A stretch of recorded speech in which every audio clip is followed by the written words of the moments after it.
ৰাস্তা ইমান ধুনীয়াকে আপোনালোকে চাই ল'ব। বহুত ধুনীয়াকে ৰাস্তা বনাই দিছে। চাইছে কিমান ধুনীয়াকে ৰাস্তা বনাই দিছে আমাৰ চৰকাৰে। ভাল লাগিছে ৰাস্তাবিলাক।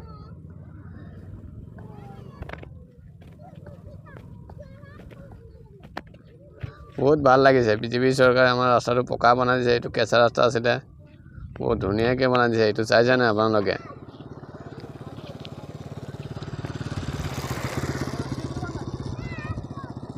হিমন্ত ছাৰক এটা আহ্বান জনাম যে ছাৰ আপুনি আমাৰ এইটো বিশ্বনাথৰ বানপুৰ মথাউৰি বনাই দিলে ভাল লাগিছে জেগাবিলাক।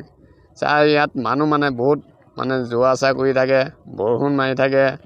তাৰপিছত মানুহবিলাক বহুত অসুবিধা হয়। ইয়াত এটা এনেকা অফিচ বনাই দিব লাগে, তে আমাৰ ফৰেষ্টৰবিলাক থাকিবলৈ ভাল হ'ব। আমাৰ গাঁৱলীয়া মানুহবিলাক অলপ বহিবলৈ ভাল হ'ব বৰষুণ আহিলে। বহুত ধুনীয়া জেগা। ছাৰক আহ্বান জনালোঁ ইয়াত এটা অফিচ বনাই দিব লাগে।